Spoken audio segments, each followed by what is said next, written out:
Did your visa get approved? Are you coming to the United States that something great is gonna happen in your lives? Absolutely yes, right?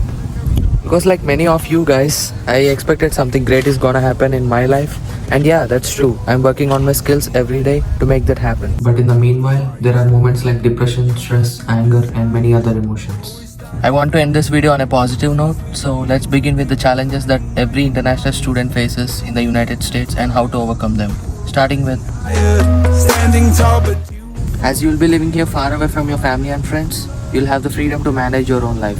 This can be positive as well as negative. Positive in the sense, imagine planning your meals, choosing a place to live, doing assignments, gaining skills, etc.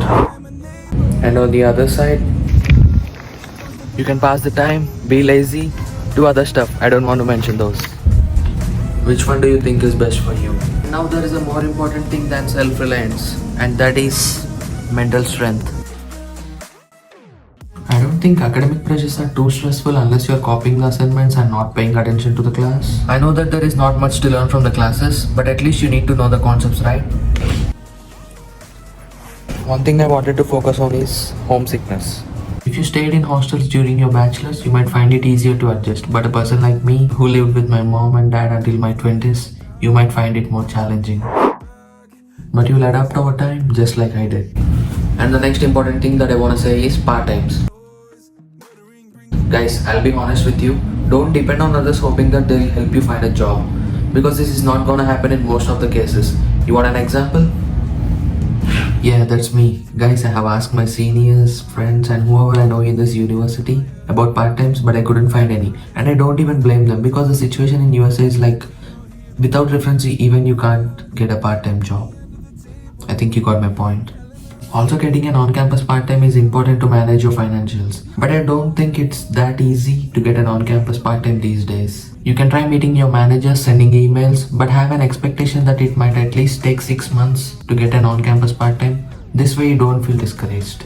Before doing everything that was said before, you need to have energy, which brings me to the topic of most of the students skip breakfast after coming here, and even I did that. But after getting to know about the importance of health, I'm trying my best to eat at least 3 times a day and consuming water as better as I can.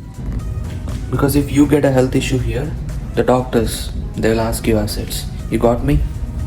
Aastulu adugutaru. Say no to junk. Okay, your health is fine and everything's good. What's next? What you need to do? And that brings me to the topic of networking. It's not about how popular you are in the college. Not about sending quality messages to random people on LinkedIn. Not about how many friends you have, not about how many people you know. Network is a set of people who knows you're a valuable person, and indirectly you need to have the skills that they actually need. Otherwise they don't give a shit. Try to learn a new skill for at least 2 to 3 months and communicate with the people who are involved in that particular skill. It might be anything like coding, personality development, etc. As I said, I want to end this video on a positive note. I just want to say 2 things. First one, studying here is definitely worth it. Don't get demotivated seeing random stuff on YouTube. And the second one, you are the only one who can determine your destiny. Thank you. I'll see you in the next one.